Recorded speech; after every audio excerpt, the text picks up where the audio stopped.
नमस्कार, जय हिंद। मैं हूं आपका दोस्त कवि आदि गणेश। 10 भाग हमने कर लिए हैं, 10 वीडियो बना चुके हैं। हिंदी साहित्य का संक्षिप्त इतिहास, आज ये 11वां भाग है और अभी हमारे चल रहा है भक्ति काल। आदिकाल कम कर लिया हमने अच्छे से। क्या कुछ रचनाएं, क्या कुछ नामकरण के अंदर चीज़ें हैं, क्या कुछ प्रवृत्तियाँ हैं, शुक्ल जी ने क्या कुछ कहा, मिश्र बंधुओं ने क्या कुछ कहा, रासो साहित्य, जैन साहित्य, सिद्ध साहित्य, नाथों के अंदर क्या कुछ चीज़ें हैं, वो तमाम चीज़ें हमने आदिकाल के अंदर देखी और भक्ति काल हमारा प्रारंभ हो चुका है। उसमें आज हम बात करेंगे भाषा, काव्य रूप और छंदों की, और वो भी किस संदर्भ में? भक्ति काल के संदर्भ में। भक्ति काल के समय भाषा, काव्य रूप और छंदों का क्या कुछ कार्यक्रम चला था। उसकी 3 बजे वाली क्लास आपने नहीं देखी है तो वो देख माफ़ कीजिए, देख लीजिएगा, जिसके अंदर आज हमने माखनलाल चतुर्वेदी साहब का विस्तार से जीवन परिचय है जो देखा है। एक एक चीज़ आप नोट कर लीजिएगा। अनुरोध आपसे, क्लासेज अच्छी लग रही थी, वीडियो को लाइक करें, शेयर करें और पहली बार देख रहे हैं सब्सक्राइब कर लें। आप प्रारंभ करते हैं। तो भक्ति आंदोलन जो है अखिल भारतीय हो गया था। संपूर्ण भारत के अंदर भक्ति काल की जनचेतना है जो विस्तारित हो रही थी। इसका परिणाम ये हुआ कि लगभग पूरे देश में मध्य देश की जो काव्य भाषा है, हिंदी ब्रज भाषा का प्रचार प्रसार है जो हुआ। नामदेव यदि अपनी भाषा अर्थात मराठी में और नानक देव पंजाबी में रचना करते थे तो ब्रज भाषा में भी। देखिए, नामदेव, वैसे तो नामदेव की भाषा थी मराठी और नानक देव साहब की थी पंजाबी, इनमें रचना करते थे, लेकिन ब्रज भाषा में भी करते थे। तो इस तरीके से प्रचार प्रसार है जो हो रहा था। भक्तिकालीन हिंदी काव्य की जो प्रमुख भाषा है वो ब्रज भाषा है। यहाँ से सवाल बन सकता है, नोट कर लीजिएगा एरो लगा के, कि भक्तिकालीन हिंदी काव्य की प्रमुख भाषा ब्रज भाषा है। भक्तिकालीन हिंदी काव्य की जो प्रमुख भाषा रही है वो ब्रज भाषा रही है। इसके अनेक कारण हैं, जिनमें परंपरा से पछाई बोली शोरसेनी मध्य देश की काव्य भाषा रही है। ठीक है। ब्रज भाषा आधुनिक आर्य भाषा काल में उसी शोरसेनी का क्या रूप थी। ये कुछ कारण रहे हैं प्रमुख भाषा होने के। इसमें सूरदास जैसे महान लोकप्रिय कवि ने रचना की और वह कृष्ण भक्ति के केंद्र ब्रज की बोली थी, जिससे यह कृष्ण भक्ति की भाषा है जो बन गई। कृष्ण भक्ति की भाषा कौन से बन गई? ब्रज। वहीं हम बात करें तो बंगाल, असम में ब्रज भाषा प्रभावित बंगला असमिया को ब्रजबुली कहा गया। ठीक है, यहाँ पे इस चीज़ को एरो लगा के लिख लीजिए। बंगला और असम में जो ब्रज भाषा का प्रभाव था ना, तो बंगला असमिया को क्या कहा गया? ब्रजबुली कहा गया। चैतन्य महाप्रभु ने कृष्ण गान के लिए इसी भाषा का प्रयोग किया है। किस भाषा का? जो ये ब्रज भाषा है, जिसमें ब्रजबुली जो मिक्सअप है इसका, ब्रज भाषा का, बंगला और असमिया का। भक्ति काल की दूसरी भाषा अवधी है। ठीक है, जो प्रमुख भाषा रही है भक्ति काल में वो तो ब्रज रही है, और दूसरी जो रही है वो रही है अवधी। यद्यपि यह ब्रज भाषा जितनी व्यापक नहीं है, अवधि में काव्य रचना प्रधानतः रामपरक और अवध क्षेत्र के कवियों द्वारा की गई है। देखिए, ये बेसिक कॉन्सेप्ट वाली चीज़ें हैं। ब्रज में, ब्रज की जो ब्रज भाषा जो है यूँ तो हर क्षेत्र में काम आई, लेकिन कृष्ण से संबंधित भक्ति गायन ज़्यादा मिलता है। और वहीं अवधि का जो क्षेत्र है ब्रज के मुकाबले क्या है? कम है। ब्रज के मुकाबले इसकी व्यापकता कम है, लेकिन इसमें जो प्रधानतः काव्य रचित किया गया अवधि में वो रामपरक था। राम को केंद्र में रखकर किया गया था अवधि में, और अवध क्षेत्र के कवियों द्वारा ही किया गया। ठीक है मामला। हिंदी के सूफी कवि अवध क्षेत्र के ही थे, फिर भी यदि उन्होंने अवधि में प्रबंध काव्य लिखे तो उसकी कोई परंपरा अवश्य रही होगी। ठीक है। प्राकृत पेंगलम के अनेक छंदों की भाषा में अवधि कहीं कहीं व्यवस्थित रूप से दिखलाई पड़ती है। वहीं हम देखें, राहुल जी ने पवन चरियू की भाषा में कुंजी के शब्दों को अवधि कहा है। एरो लगा के लिख लीजिए। राहुल सांकृत्यायन ने पहुम चरियू की जो भाषा में जो कुंजी के शब्दों को क्या कहा है? अवधि कहा है। संभवतः अवध क्षेत्र व्यापारिक या सैनिक दृष्टि से 14वीं और 15वीं शताब्दी में क्या रहा? महत्वपूर्ण रहा होगा। कौन सा? अवध क्षेत्र। और धार्मिक दृष्टि से राम की काव्य भूमि अयोध्या के कारण तो वह महत्वपूर्ण था ही। तो अवधि का यहाँ पर बोलबाला देखने को मिलता ही है। भक्ति काल में किसी महान कवि ने शुद्ध खड़ी बोली में कोई रचना नहीं की। ये बात आप ध्यान में रखिएगा।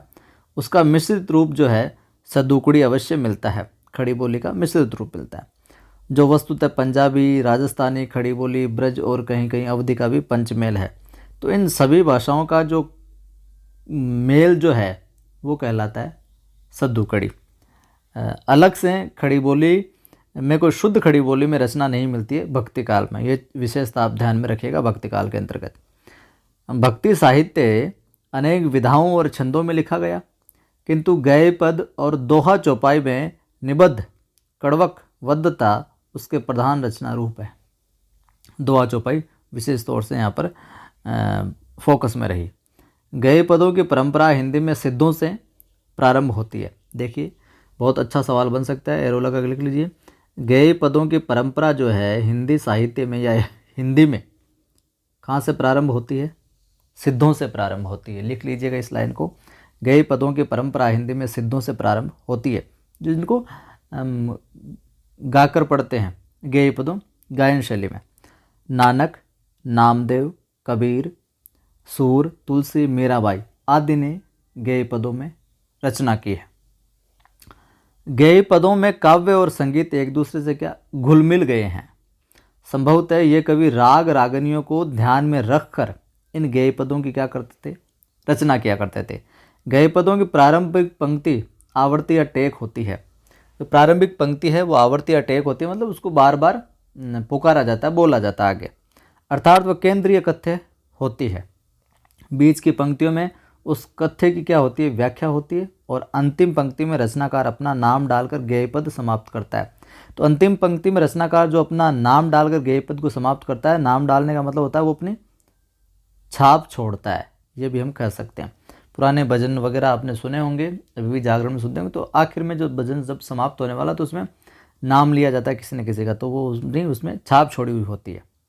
यह अपने अनुभव से गेय पद के कथ्य को क्या करते हैं? सत्यापित करता है। दोहा चौपाइयों की परंपरा भी सरहपा से मिलने लगती है, किंतु सरहपा ने कोई प्रबंध काव्य नहीं लिखा। लगता है दोहा चौपाई में प्रबंध काव्य लिखने के लिए अवधि की प्रकृति अधिक अनुकूल रही है।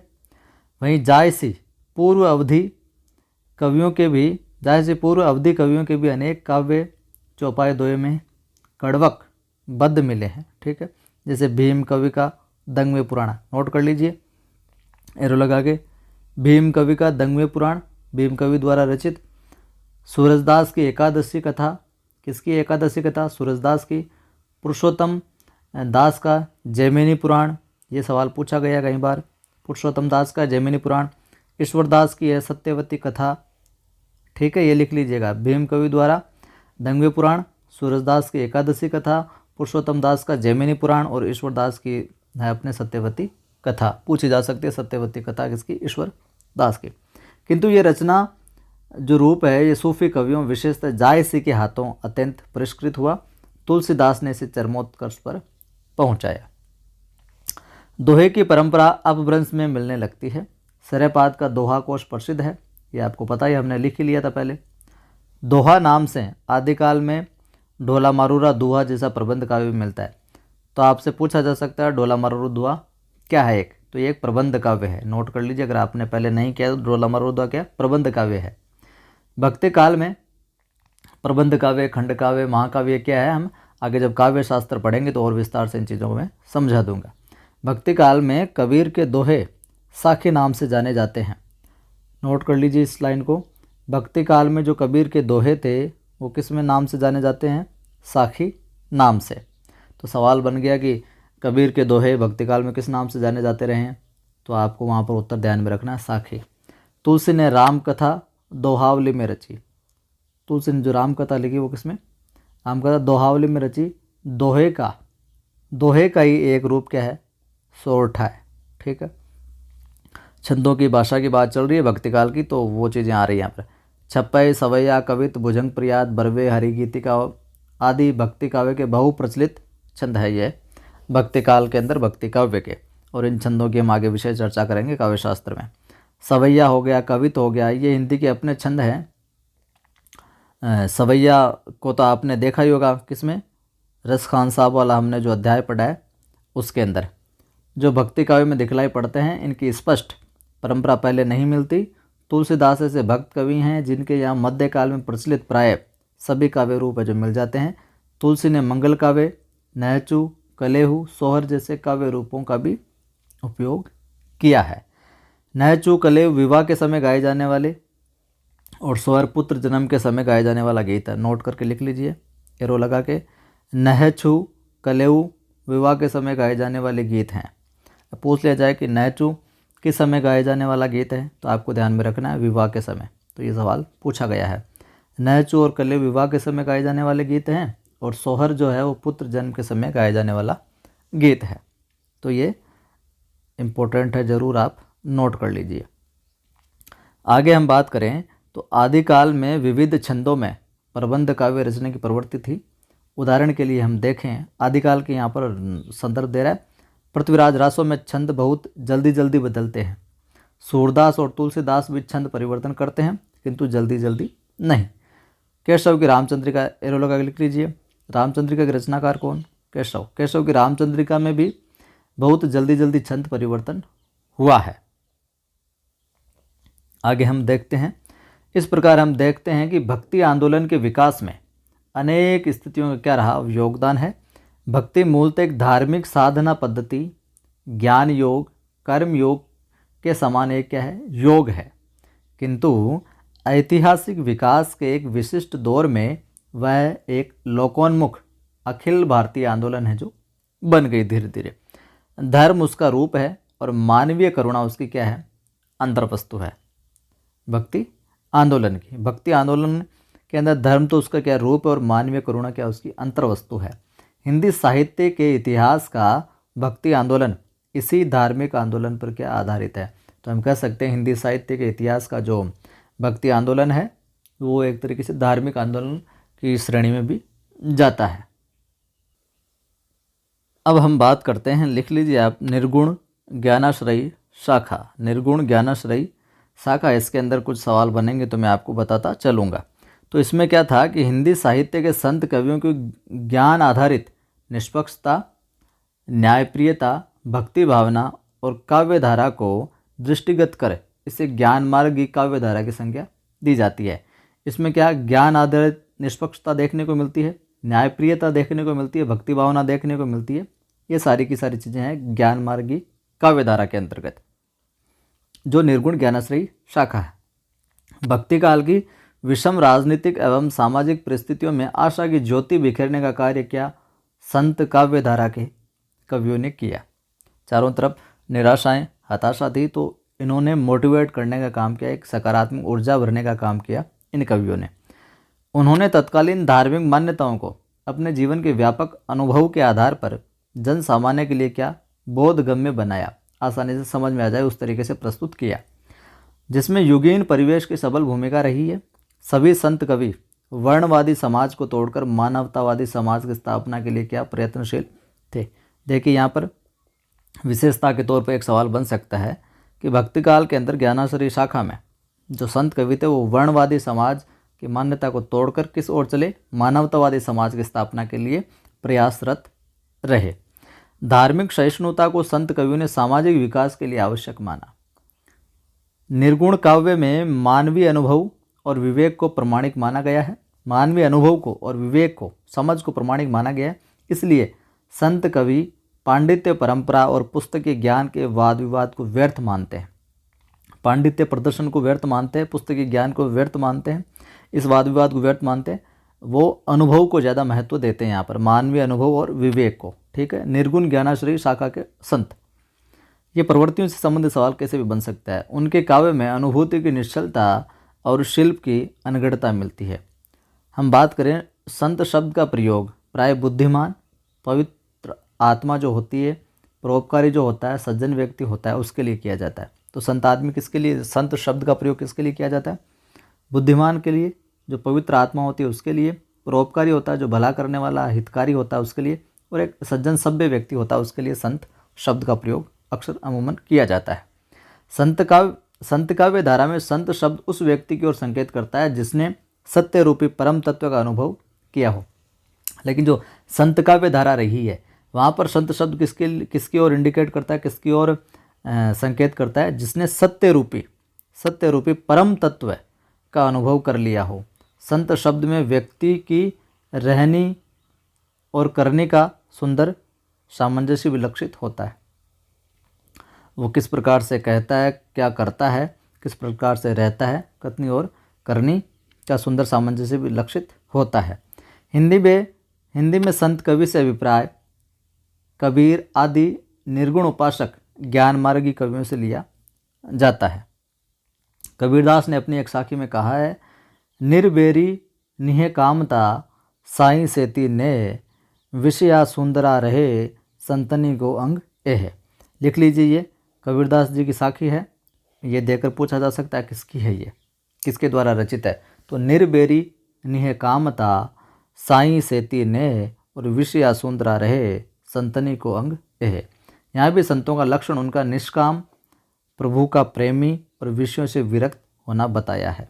ठीक है, निह कामता यानी निष्काम, सेंती ने यानी प्रभु के प्रेमी कह सकते हैं, और विषयों से विरक्त, विषया सुंदरा विषयों से विरक्त। संत मत पहले से निश्चित किसी सिद्धांत या मत का संग्रह नहीं है। इसका प्रसार भिन्न संतों द्वारा समय समय पर दिए उपदेशों से भी नहीं हुआ है। यह परंपरा अनुभव से ज्ञान का क्या है, संधान कर प्रसार को पाती है। कबीरदास क्या कहते हैं? सतगुरु, लिख लीजिएगा इसको भी। कबीरदास कहते हैं कि सतगुरु तत् कहो विचार मूल गयो अनभय विस्तार। सतगुरु तत् कहो विचार मूल गयो अनभय विस्तार। इस प्रकार तत्व का ग्रहण कर अनुभव तथा विवेक के समन्वय से ही यह मत है जो अस्तित्व में आया, संत मत। संत कवि ईश्वर से तादात्म्य करने के लिए नामोपासना की पद्धति को स्वीकार करते हैं। नामोपासना नाम स्मरण को स्वीकार करते हैं। परम तत्व के विषय में किसी प्रकार की दार्शनिक विवेचना उन्होंने नहीं की है। इसे ये कवि राम, खुदा, रहीम, ब्रह्म आदि अनेक नामों से पुकारते हैं, किंतु सबका जो लक्ष्य है वो परम तत्व का क्या है? साक्षात्कार करना ही रहा है। और संतों की यह साधना पद्धति अजपा जप के नाम से प्रसिद्ध है। लिख लीजिए आप, संतों की ये जो साधना पद्धति है नाम पुकारने की, ये अजपा जप के नाम से प्रसिद्ध रही है। तो आज की इस वीडियो में हम इतना ही देखेंगे। वीडियो को लाइक नहीं किया तो लाइक कर दें, आप शेयर कर दें, और पहली बार देख रहे हैं तो चैनल को सब्सक्राइब कर बेल आइकन क्लिक करें। फिर मिलते हैं। और 3 बजे वाली क्लास नहीं देखी तो वो आप देख लीजिएगा।